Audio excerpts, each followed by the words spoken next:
Number 12. Walterstadnik. Standing at just 5 feet 4 inches tall, Walterstadnik isn't exactly intimidating at first glance, but as they say, looks can be deceiving. Born and raised in Hamilton, Ontario, he was denied membership to the Satan's Choice Motorcycle Club for being too short. But the Wild Ones didn't discriminate, and Stadnik quickly proved himself and rose through the ranks, becoming the club's president in 1977. Seeking to expand his power, he incorporated the Wild Ones into the Hells Angels during an ongoing turf war with the Outlaws. But this turned out to be a huge mistake. The Outlaws killed the entire gang except for Stadnik, and he hightailed it out of Ontario and went to Quebec. Luckily, the Hells Angels club there also didn't mind that Stadnik was short, or that he didn't speak French, which is usually a requirement. He then became a full patch member in September 1982. Stadnik took a break from running biker clubs after wrecking his motorcycle. He sustained severe injuries, including a permanently disfigured nose from scraping so hard against the pavement that he lost nearly half of it. And while he recovered, violence between gangs worsened. When Stadnik returned to business as usual, he managed to retain his position at the top of the Hells Angels. He became a drug kingpin and facilitated the sale of hundreds of $millions worth of cocaine. In 1995, he went on to establish the club's elite Nomad chapter, which consisted of top-ranking members from various chapters. By that point, Stadnik was Canada's highest-ranking Hells Angels leader.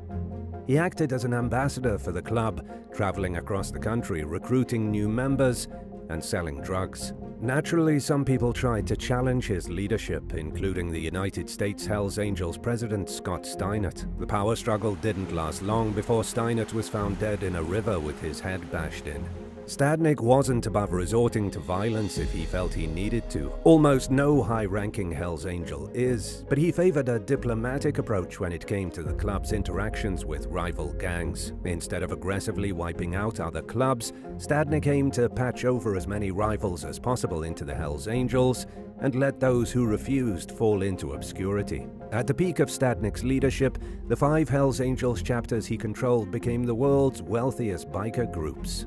But their glory days were numbered. By 1990, Stadnik was under police surveillance in Quebec and Ontario, as law enforcement labeled him as one of the most dangerous Hells Angels, and it was only a matter of time before authorities closed in on him. In 2001, during a large-scale Hells Angels crackdown codenamed Operation Springtime, Stadnik was arrested on 13 counts of first-degree murder, 3 counts of attempted murder, 1 count of conspiracy to commit murder, and drug trafficking. He was acquitted of the murder charges due to a lack of evidence, but was convicted of several other crimes. And as a result, the court sentenced Stadnik to 20 years in prison.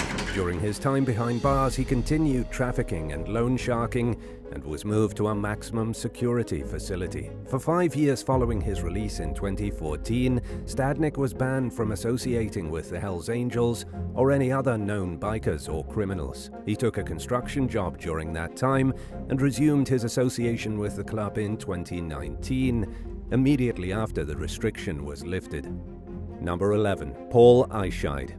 During a party at a Hells Angels clubhouse in Mesa, Arizona in 2001, a 44-year-old mother of 6 named Cynthia Garcia allegedly began talking smack about the club and its members. She was beaten and stomped to death, tossed into the trunk of a car, and driven to a remote part of the desert where she was stabbed 27 times and partially decapitated. Cynthia's mutilated body was found days later. After 2 years during a crackdown on the Hells Angels, codenamed Operation Black Biscuit, authorities charged 12 members, including Kevin Augustiniak and Paul Aide, with Drug Trafficking and Racketeer Influenced and Corrupt Organizations Act (RICO) violations. But Augustiniak and Aide faced additional charges for Cynthia's murder. Before becoming a full-fledged Hells Angel, Aide worked as a stockbroker. He also had a relatively clean criminal record up until that point, which may have been a factor in the judge's decision to release him on an ankle monitoring bracelet while he awaited trial. That choice, however, turned out to be a huge mistake. Augustiniak stuck around to face the music, but Aide had other plans. After being deemed a non-flight risk and freed, he cut his ankle monitor off and fled the country using a fake passport. He remained on the run for 7 years, eventually landing himself on the US Marshal's 15 Most Wanted list, which accused him of committing one of the most grisly crimes in recent American criminal history. During that time, Aide settled down in Argentina. He got married, had a child, and apparently lived a seemingly respectable lifestyle. After being identified as a fugitive and captured in 2011, he fought his extradition to the United States and received immense support from his community, who seemed to believe he was innocent of the crimes he was being accused of. Meanwhile, Augustiniak pleaded guilty to second-degree murder and was sentenced to 22 to 25 years in prison. After fighting to stay in Argentina for 7 years and exhausting all his legal options, Aide was extradited to the US in 2018 to finally answer to the allegations against him. Unfortunately, though, the current status of the case is unclear. Number 10. Sonny Bger. Sonny Bger was the quintessential American outlaw biker and a founding member of the Oakland, California chapter of the Hells Angels, which was established in 1957. But in more recent years, he's known for his appearances in the TV series Sons of Anarchy. Bger was instrumental in uniting various chapters of the club that previously operated completely separately from one another. And in addition to strengthening the organization on a level that may have never happened otherwise, he helped to turn the Hells Angels into a worldwide brand. He had a large media presence, which played a key role in bringing an air of legitimacy to the club and transforming its reputation from that of an elusive gang of degenerates to a legendary fixture of motorcycle culture. The time was ripe for these changes, as the 60s ushered in a new era of counterculture defined by protest and rebellion. And people were especially receptive to the concept of defying authority. One of the Oakland chapter's most famous appearances came in 1969 when Bger and several other members served on the security detail for a Rolling Stones concert at the Altamont Speedway in Alameda County. The event ended in bloodshed when a concert-goer pulled a revolver on one of the Hells Angels and was stabbed to death. At the same time, the Hells Angels maintained their reputation as a force of outlaws not to be messed with, and an exclusive club that not just anyone can join. And while Bger had mainstream visibility and helped frame the organization in a less negative light, he was certainly no model citizen. Bger took a no-nonsense approach to his leadership. He kicked out members who brought little value to the club and prohibited the use of illegal drugs. Patches that were deemed offensive were banned, including those bearing Nazi symbolism, and Bger even hired PR specialists to represent the club. He also got the chapter involved in charity fundraisers. During the 1960s and early 70s, the Oakland Hells Angels had a unique relationship with local law enforcement. Under negotiations brokered by Bger, the club surrendered guns in exchange for the return of arrested members. For a while, Bger himself managed to escape multiple serious charges, including drug dealing and murder. But there was a limit to what he could get away with, and in 1973, he went to prison for gun and drug charges. He continued to run the chapter from behind bars and was released after 4.5 years. In 1979, Bger was among 33 defendants in a federal racketeering case. It ended in a mistrial, and Bger was acquitted outright. But during the late 80s, he served 3.5 years for supplying explosives for use in attacks on a rival gang. He retired from leadership in the late 90s, but remained active with the Hells Angels for several more years. Then in 2022, Bger passed away at the age of 83. Number 9. The Lennoxville Purge Killers. In what's been described as one of the most notorious crimes ever committed in the Canadian province of Quebec, 5 Hells Angels members were shot dead in a clubhouse in 1985. Dubbed the Lennoxville Purge, the massacre took place in the quiet city of Sherbrooke. At the time, the Hells Angels had recently formed alliances with more organized gangs who expected similar conduct from their partners. The Lennoxville victims, who were all members of the new defunct Vale chapter, were killed in a bid to clean up the Hells Angels ranks and turn the club into a more professional criminal enterprise that would be taken seriously by the groups it did business with. Frustrated leaders of the Montreal, Sherbrooke, and Halifax chapters had grown frustrated with the Vale chapter's heavy partying. Its members were using the cocaine that they were supposed to sell and were deemed incapable of becoming more sophisticated in their operations. 7 Laval members were originally targeted in the massacre, but only 5 showed up to the party the night of the planned murders.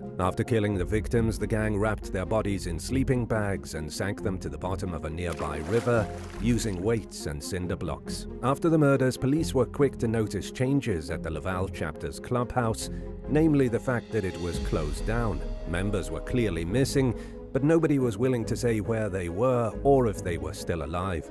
3 months later, a fisherman caught part of a decomposing body and alerted the police. Divers recovered the remains of all 5 victims. Even for a hardened criminal gang, the massacre represented an extreme display of violence. A handful of the 41 Hells Angels who witnessed the killings were so disturbed by what they saw that they became informants and agreed to wear a wire. Based on the information they were able to gather, authorities managed to nail 4 members on murder charges, while the others who were involved were convicted of lesser crimes. Those who were convicted of murder all received sentences of 25 years to life, but were released early under Canada's Faint Hope Clause, which allows certain offenders to apply for early parole. The first among them to be paroled was Robert Tremblay, who was released in August 2004. He told the parole board that he understood the severity of his crime and that he knew he needed to be careful about who he associated with in the future. Luc Michon denied killing anyone in the massacre, despite being convicted of doing so. He expressed deep remorse to the court for his participation in the crime and acknowledged that he had no right to decide anyone's fate. And in 2005, Michon was paroled. Marius Lazar, who murdered one of the victims for being a suspected police informant, gave up the gang lifestyle and converted to Buddhism in prison. He wasn't paroled until 2010. Jacques Pelletier denied allegations that he was one of the masterminds behind the massacre and that he shot at least one of the victims. He was paroled in 2013, but was sent back to prison several times for parole violations. But in 2019, Pelletier was relieved of his parole obligations, and he's now a free man. Number 8. Maurice Buer. Canadian outlaw biker Maurice Buer was born in Quebec in 1953, and from the beginning, his life was rough. He was raised in poverty alongside his 7 siblings, with an alcoholic father who often abused their mother right in front of them.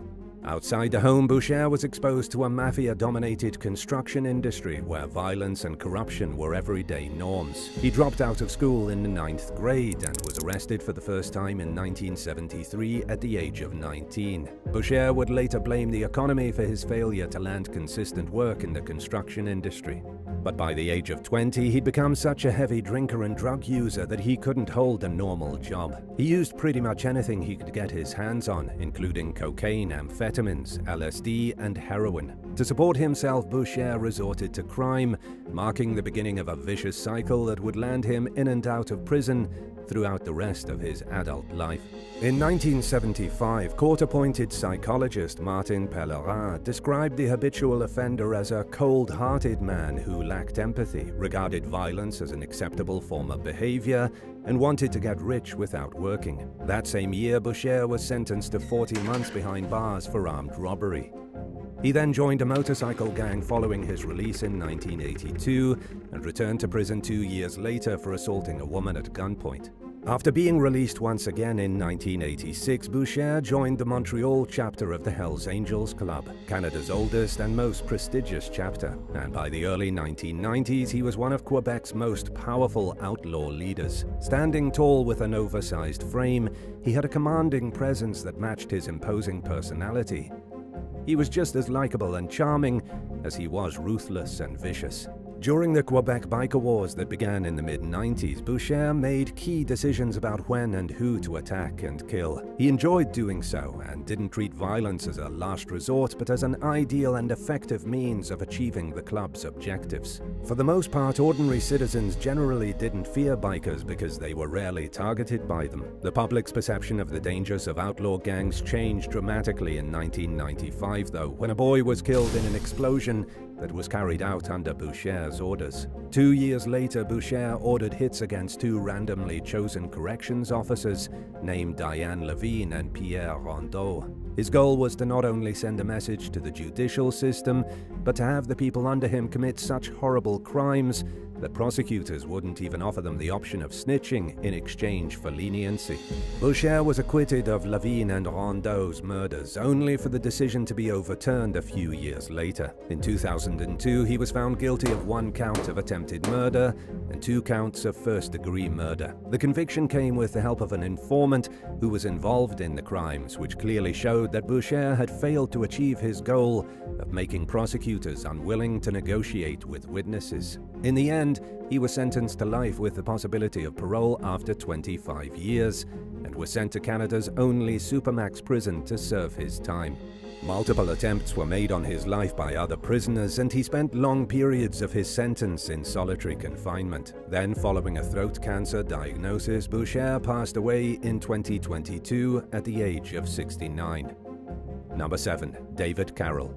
In 2015, the Toronto Sun revealed that 6 out of 10 of Quebec's most wanted criminals were Hells Angels who went on the run in 2009 during a major police crackdown on the club. At the top of the list was David MacDonald Carroll, who remains one of Quebec's 10 most wanted criminals today, and who also landed on Interpol's wanted list. Also known by the nickname Wolf, Carroll was a member of Quebec's elite Nomad chapter. His relationship with the Hells Angels began during the 1980s when he provided security to a high-profile club member who was recovering in the hospital from a car accident. He went on to become the president of the Hells Angels Halifax chapter and ran a lucrative prostitution ring that raked in a sizable portion of the club's earnings.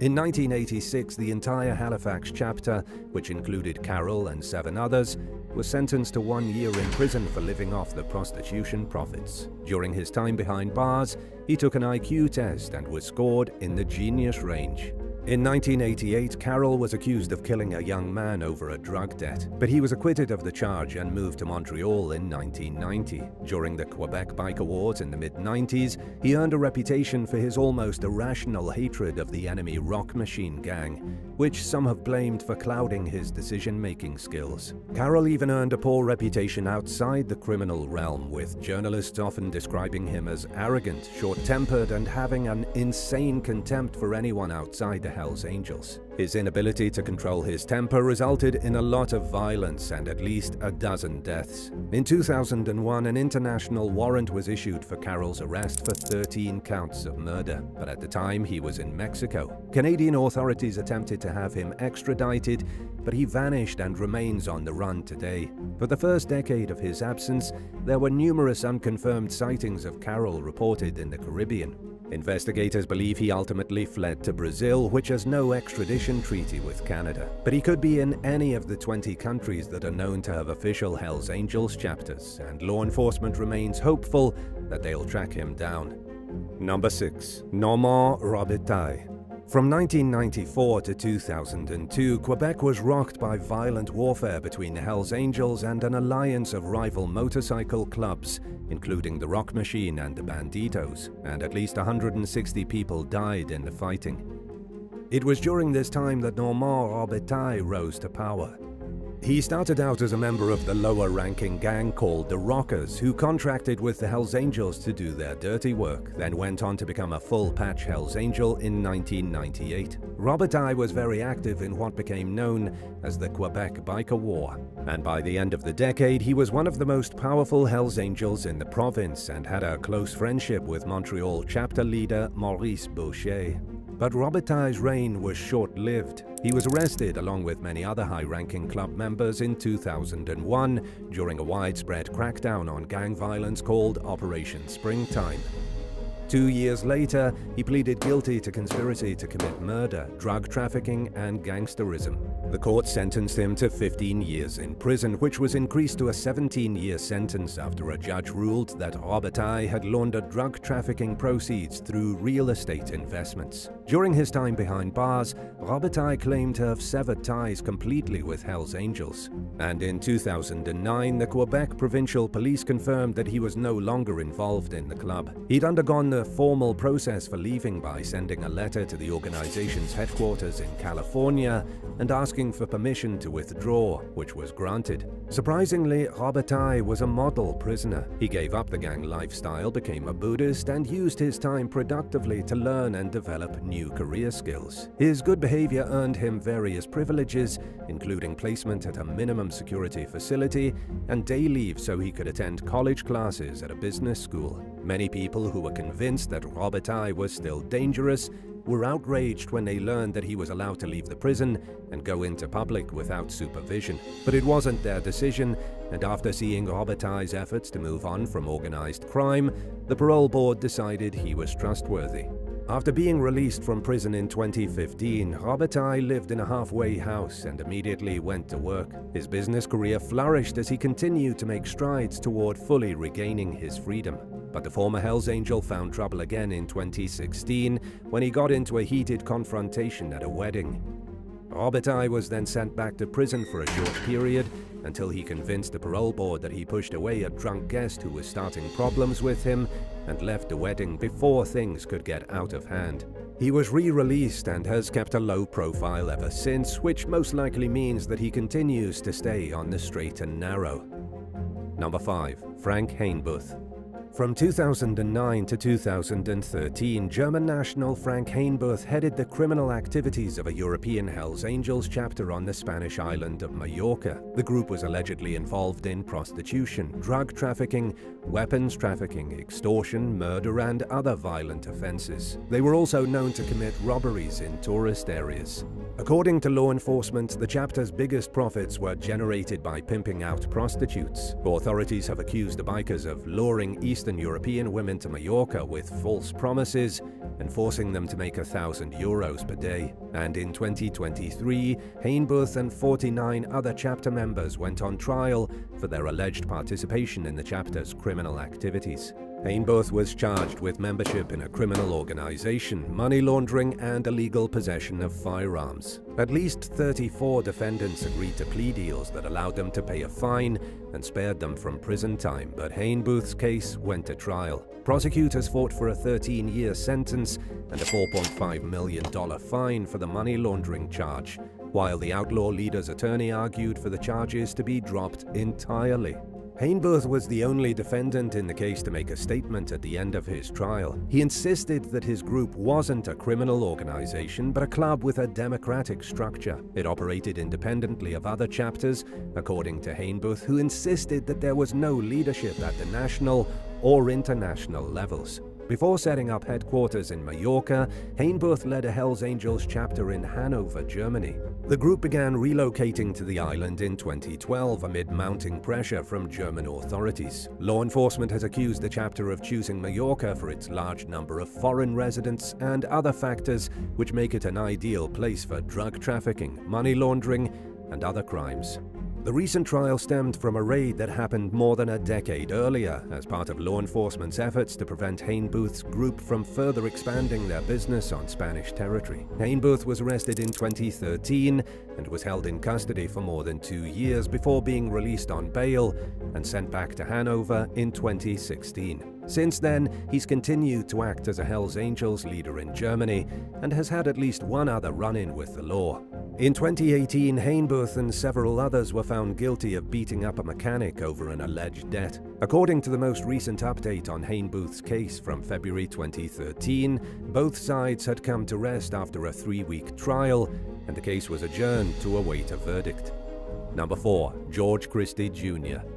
Born in California in 1947 as the only child to Greek immigrant parents, George Christie Jr. had a lifelong fascination with motorcycles that began at a young age. He'd later tell Nevada Public Radio that it started when he saw an outlaw biker on the streets as a little boy. Christie was fascinated by how people seemed concerned by the biker's presence and how the biker didn't seem to care. As a child, he had a rebellious attitude that was fit for a future biker. He was a poor student, so it came as a shock to Christie's school principal when he scored extremely high on an IQ test. The principal accused him of cheating on the test, even though he didn't, and it really bothered him to be treated that way. It was one of several key moments in the young man's life that solidified his decision to pursue a lifestyle outside mainstream society. Christie bought his first motorcycle as a teen during the 1960s, and after serving in the Marine Corps, he bought his first Harley and joined the Hells Angels. In the beginning, he lived a fairly ordinary life as a husband and father, with a day job for the Department of Defense, and his club activities were limited to nights and weekends.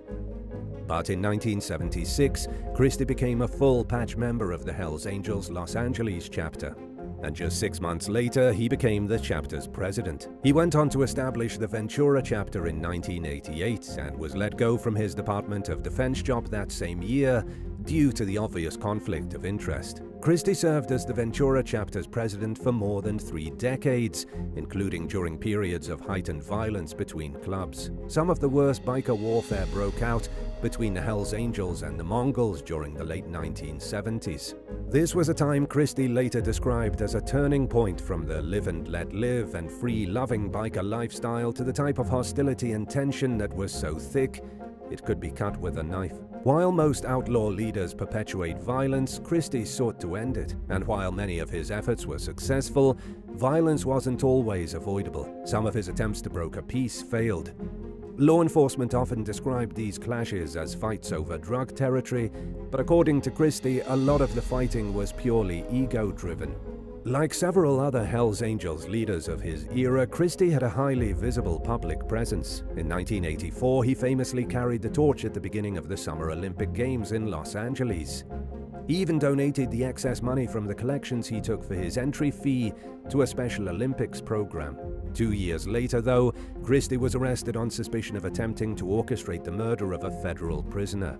He served a brief prison stint in the early 2000s, which included a year in solitary confinement, but managed to retain his position as president. As the years wore on, he realized that the Hells Angels were only getting further away from his vision of ending the violence with other clubs. So Christie quit the club in 2011, and he was ultimately excommunicated based on rumors that he was a government informant. While Christie still identifies as an outlaw and is unapologetic for his past, he now leads a law-abiding lifestyle. Since then, he's used his experience to advise and lecture police, attorneys, reporters, college students, and others on what life is like inside an outlaw gang. He's appeared on CNN as an organized crime consultant, was featured in the History Channel's Outlaw Chronicles series, and has even written a few books about his experiences. Number 3. Luke Maloney. Since July of 2021, 42-year-old Luke Maloney has been the top-ranking leader of Australia's 22 Hells Angels chapters. He makes news headlines for getting arrested so frequently that it's hard to keep up with his alleged crimes, which include everything from drug-related offenses to assault and other violent acts. In early 2022, a man in his 20s accused Maloney and 2 other Hells Angels members of violently assaulting him at Maloney's home in suburban Melbourne. According to the victim, he was lured to the residence to return his club clothing after deciding he wanted to quit the gang. While there, he was cornered and backhanded across the face by an associate named Kane Montebello. But when Montebello opened his eyes, he saw Maloney standing in front of him with a hunting knife. The suspects then allegedly beat the victim with a baseball bat, leaving him seriously injured. Maloney, who was out on bail for other cases at the time, was charged with extortion and multiple assault-related counts. He bailed himself out of custody once again and was arrested a month later following a raid of 2 properties connected to the club. During the search, authorities found an imitation AK-47, steroids, cocaine, drug paraphernalia, and a large amount of cash. 2 months after that, in June 2022, Maloney was accused of the home invasion and kidnapping of a man who owed him money. The biker, or bikie as they call them in Australia, experienced a major court win when the victim failed to show up to testify against him a few months later. Maloney has remained conspicuously absent from news reports since the end of 2022, suggesting he's either laying low, locked up, or by some miracle has managed to stay out of trouble. Motorcycle gangs have become increasingly problematic in Australia in recent decades. Around 10 years ago, the government finally admitted that the violence, drug trafficking, and other crimes committed by biker clubs warranted an escalated response by law enforcement. These efforts have been stepped up even more in recent years and have included nationwide crackdowns on the Hells Angels and other gangs. But these organizations aren't going down easily, and the battle to shut down their criminal operations is ongoing. Number 2. Marius Lazar. Relatively little is known about 49-year-old Marius Lazar, the leader of Romania's Hells Angels group. But he was a big enough deal for US authorities to assist Romanian police in their investigation of the club and to issue an international warrant for his arrest in 2022. The investigation, which was carried out with help from the US Marshals and the Drug Enforcement Administration, began in 2020 after Lazar allegedly attempted to orchestrate the murders of at least 2 rivals. According to court documents obtained by Newsweek Romania, one of the accused gang leader's New Zealand-based associates, Michael Matthews Murray, agreed to send the payment for the hits to someone in Beaumont, Texas. Based on a translated version of the record, Murray wanted an American hitman to carry out the murders in Romania and reassured the hired help that it wouldn't affect the leadership of Hells Angels in the United States. Laurențiu Kazan, who heads a rival group of the Romanian Hells Angels called the Gremium Nomads Romania Motorcycle Club, claimed that he was the intended target of one of the planned hits. In addition to the murders, Lazar is accused of attempting to smuggle 400 kilos of cocaine into the US with help from 2 New Zealand-based traffickers. He also allegedly had plans to start selling and distributing assault weapons. Multiple payments totaling over $629,000 were sent to the bank account in Texas for both the murders and the cocaine. The US Department of Justice has declined to specifically name Lazar in connection with the case. According to Romanian media sources, he fought extradition to the US for 2 full years and was arrested in December 2022 after the court rejected his bid to remain in Europe. He was then extradited to the United States in January 2023. According to Romania Insider, Lazar faces drug trafficking, money laundering, and gun-related charges. 3 alleged accomplices were also arrested in connection with the case, although it's unclear whether they are facing international charges. Lazar clearly had far-reaching international connections in the criminal underworld, as well as the resources and money to carry out extremely serious crimes. At the moment, US authorities are staying tight-lipped as Lazar remains in federal custody, awaiting the next steps in his case. And now for number 1. But if you want to hear more bizarre and crazy stories, stay tuned after the video for some more content. Number 1. George Weathen. Nicknamed Baby Huey, George Weathen was born in the late 1930s. He grew up in an average household in Oakland, California, before dropping out of school at 16 and pursuing a failed career with the US Air Force. After being less than honorably discharged from the military, he joined the Oakland chapter of the Hells Angels. Weathen would later say that he felt proud of becoming a patched member of the club because it gave him a sense of belonging and drew attention from outsiders. He became close friends with the chapter's president at the time, Sonny Bger, and eventually became the chapter's vice president. However, his involvement with the club was relatively short-lived.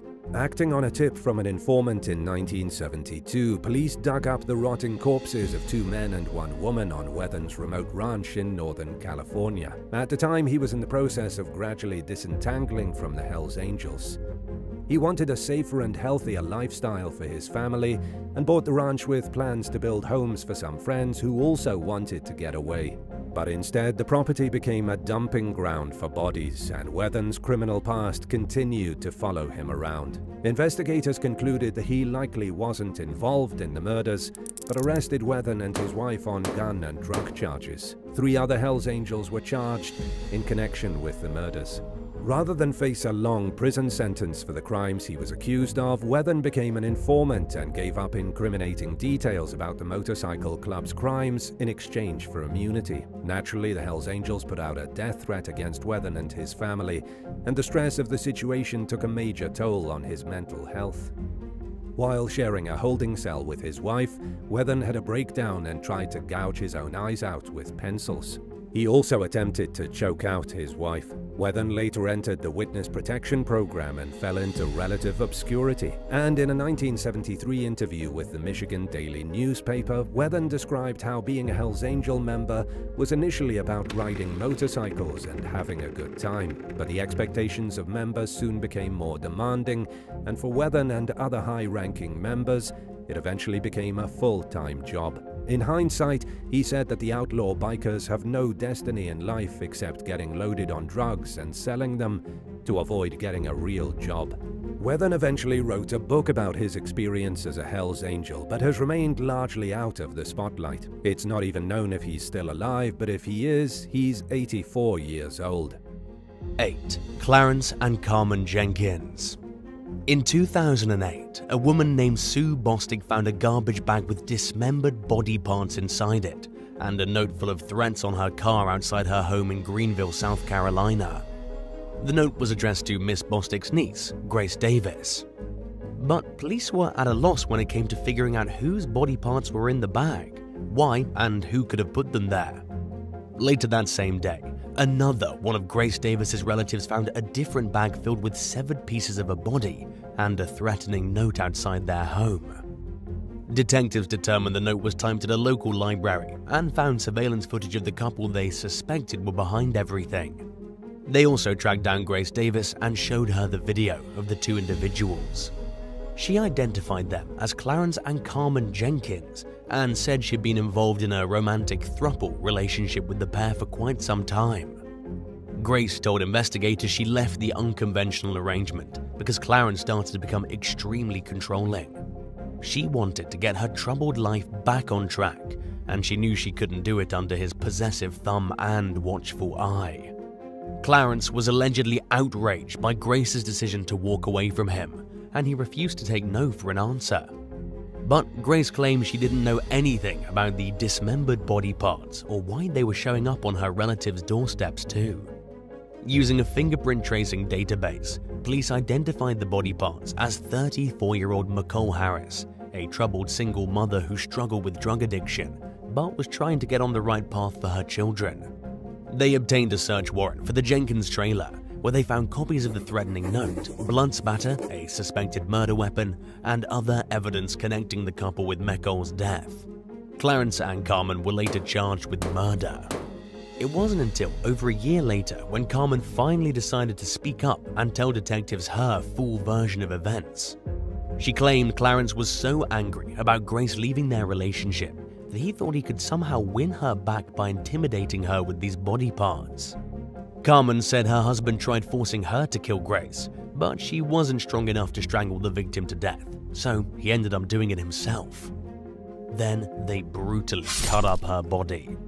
The case was recently featured in the Discovery Plus series American Detective. During the show, detectives said that Carmen's confession was awkward and stone cold, and that she showed no apparent emotion or remorse while recalling the events. She did apologize in court though, and managed to get her sentence reduced from 50 to 40 years. Meanwhile, Clarence is serving a life sentence without possibility of parole. 7. Joe Constance. On the morning of June 5, 2011, a man named Joe Constance shot his way into his estranged wife's home in Calcasieu Parish, Louisiana. He cornered several people inside, threatening to shoot and physically assault them unless they told him where his wife was. Constance eventually found his wife, 49-year-old Mary Duhon. He then shot her and fled the scene in his pickup truck after he was certain she was dead. A manhunt started almost immediately, but Constance was nowhere to be found. Some neighbors overheard the gunfire and saw people running, but they couldn't offer much in terms of valuable leads. Joe has managed to evade authorities for over 11 years now, making him one of the FBI's most wanted violent criminals. Constance was even featured on America's Most Wanted, in hopes that one of the show's million viewers might recognize him and help law enforcement find his whereabouts. But the plea for information led nowhere, and Constance hasn't slipped up yet. In a 2014 interview, the Caucaso Sheriff Lieutenant Les Blanchard said his agency pulled out all the stops and used all resources available in their attempts to locate Constance. They searched by air and boat, and even expanded their efforts to the bordering countries, Canada and Mexico, but came no closer to finding the fugitive. Constance's ability to remain hidden is extremely concerning, given the violent nature of his crimes, and authorities still consider him armed and dangerous. They're hoping someone will spot him and come forward, so they can hopefully take Joe off the streets for good.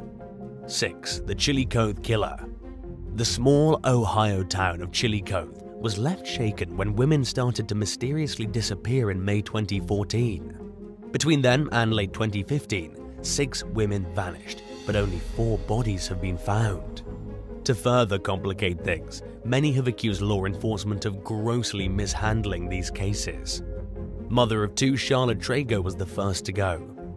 She was never seen or heard from again after her mother dropped her off at her apartment home one day.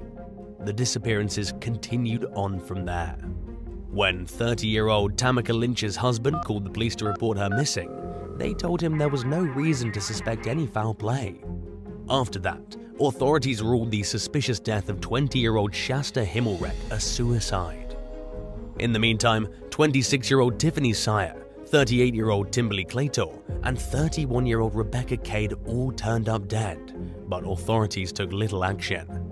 In 2019, Chillicothe Police Chief Keith Washburn and Ross County Sheriff George Lavender told the Chillicothe Gazette they were doing everything in their power to solve the cases they considered unsolved. They were not convinced the deaths were linked, even though the victims' families insisted otherwise. A task force dedicated specifically to solving these mysteries has still not formally named any suspects or made any arrests, which means that at least one very dangerous individual remains free to roam the streets. Washburn claimed it would be difficult to interview potential witnesses and people with information because several of the victims who ran in circles with people had so-called mental health and drug problems, in his own words. When past attempts were made to interview people, they showed up higher than a kite, which wasn't helpful for the case. 3 of the cases are now considered closed, but remain shrouded in questions and controversy. Many people are unconvinced the disappearances and deaths aren't the handiwork of just one person. 2 women remain missing, and 1 death is officially classed as an unsolved homicide. These women's stories were featured in the 2016 docu-series The Vanishing Women, which examined the circumstances surrounding each of the cases and law enforcement's alleged shortcomings in their responses. 5. William Devon Howell. In 2003, detectives were left baffled when 7 women went missing in Connecticut. They finally got a lead the following year when a convicted sex offender named William Devon Howell became a suspect in the disappearance case of a prostitute named Nilsa Arizmendi. She was last seen getting into Howell's van after she and her boyfriend humbly agreed to let him spend the night with them in their hotel room. Arizmendi's blood was found inside William's van, leading to Howell's manslaughter conviction. Other evidence, including footage of Howell engaging in bizarre acts with other women, indicating that Arizmendi might not have been his only victim. Howell insisted he was innocent. He even claimed he didn't kill Arizmendi, and that her blood got on his van during a fight she had with her boyfriend. Because no other bodies had been found, authorities lacked the evidence they needed to charge Howell with other crimes. Weeks after he accepted a plea deal in exchange for a 15-year sentence in connection to Arizmendi's death, a hunter found the remains of several missing women in a wooded spot behind a strip mall. Detectives unearthed 7 bodies total. With the help of jailhouse snitches, prosecutors managed to secure several convictions against Howell, who's now serving 6 consecutive life sentences. Hopefully, he'll never be able to lay hands on a woman again. 4. Mary Vale serial shooter. In 2015 and 2016, a gunman shot 12 people in Phoenix, killing 9 and injuring 3. He chose his targets at random, but seemed to favor one of the city's predominantly Latino neighborhoods, Maryvale. Police had little to go on at first. The little information they could give the public was just a vague description of the shooter as being either a white or light-complexion Latino man in his 20s. The case was about to go cold when suddenly a person of interest was arrested for unrelated charges in 2017. Interestingly enough, a witness came into the police station and identified 23-year-old Aaron Succedo as the shooter out of a lineup containing a person of interest to the unrelated crime. Investigators were then able to connect Succedo's car and gun to the mass shootings. They charged him with a slew of crimes, including 9 counts of murder. He pleaded not guilty though, and the case hit unexpected delays thanks to the COVID-19 pandemic. Succedo's trial is set to begin again later this year. 3. The Cleveland Strangler. Anthony Sowell's life of crime started way back in 1989 when he kidnapped and assaulted a pregnant woman in Cleveland, Ohio. He served 15 years in prison for this and was released in 2005. Less than 2 years after Sowell regained his freedom, his neighbors noticed a foul odor coming from out of his house. They complained to the health department, but nothing was done, but the stench then continued to linger. Police finally got a warrant to search Sowell's property in 2009 and found the remains of 11 women. 2 victims were buried in shallow graves in the basement, and 4 were found on the home's 3rd floor. 4 others were buried in Sowell's backyard, and a human skull was found inside a bucket. Most victims were strangled, either manually or with the ligature. During the investigation, it was also discovered that Sowell had brutally assaulted 3 survivors who'd come over to his place to smoke crack cocaine with him. He was convicted of all 11 murders and sentenced to death, but died in prison last year in 2021 from a terminal illness. Sowell's disgusting crimes were featured in the documentary Unseen, which addresses the systemic marginalization that his victims and their families faced in their attempts to try and get help from law enforcement. The survivors and the loved ones of Sowell's victims sued detectives for mishandling their complaints and received a $1.3 million payout. But this does little to compensate for what many believe were needless and preventable deaths, let alone the immense suffering the families endured. 2. Michael Madison. In 2013, police in East Cleveland responded to calls about a foul odor in a Glenville neighborhood. It wasn't long before they found the bodies of 3 women, Sherelda Terry, Angela Deskins, and Shatisha Sheely. The women had been assaulted, tortured, mutilated, and strangled to death. Then their bodies were wrapped in garbage bags. Detectives connected the brutal murders to a convicted sex offender named Michael Madison. They obtained a search warrant for his home and charged Madison with aggravated murder and several other crimes after finding more evidence of human decomposition in his home. He coldly confessed to the crimes without showing any remorse. During his trial, he taunted and smiled at the victims' families, cementing his verdict. One of the victims' fathers, Van Terry, attacked Madison from the witness stand. Footage of the encounter went viral, with many commentators stating that they felt the assault was well-deserved. Madison's neighbor told the media that about a month before the killing, Madison threatened to kill women in the same way the notorious Cleveland Strangler Anthony Sowell had a few years earlier. A jury convicted Madison of 13 charges, including murder, kidnapping, abuse of a corpse, rape, and being an ex-convict in possession of a weapon. He received the death penalty and appealed it, but a court upheld the sentence in the end. Madison is currently still alive, but awaiting his fate on death row. 1. The Grim Sleeper. A terrifying serial killer nicknamed the Grim Sleeper committed his first murder during the mid-80s in Los Angeles. He targeted vulnerable sex workers who struggle with drug addictions. After killing women, he dumped their naked bodies in alleyways and on roadsides. When the Grim Sleeper began his campaign of terror, multiple serial killers were also working in the area. In other words, detectives had their work cut out for them, and resources were spread very thin. It's unclear how many women the Grim Sleeper murdered before he took a hiatus from killing in 1988. His crimes continued to go unsolved after he continued his murder spree during the early 2000s. The killer claimed his final victim though, 25-year-old Janisha Peters, in 2007. But it wasn't until 3 years later that the Grim Sleeper was finally identified as a man named Lonnie David Franklin Jr., thanks to breakthrough DNA technology. Using a method called familial or genealogical DNA, police searched their database for DNA profiles that had similarities to the Grim Sleeper's. They landed on Franklin's son, who was too young to commit most of the murders. But investigators took a closer look at Franklin himself and determined he was actually the killer. They searched his home and found hours of footage and more than 1,000 photos of multiple women. There are many lingering questions regarding their identities and connections they might have to the Grim Sleeper's crimes. But all signs point toward the likelihood that Franklin killed more people than the authorities ever knew about.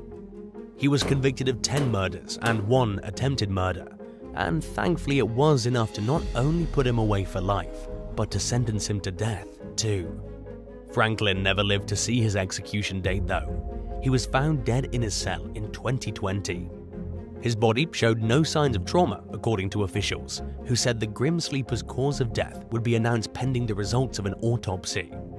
But the results have yet to be released to the public, leaving the circumstances of this murderer's death a mystery. What would bother you more, living next door to a rowdy biker clubhouse where unsafe things are known to occasionally happen, or knowing that police are probably keeping a constant eye on the block and are therefore probably observing your household on some level? Let us know in the comments below. And if you enjoyed this video, be sure to give it a thumbs up and subscribe to the channel. Thanks so much for watching, and we'll see you next time. Bye.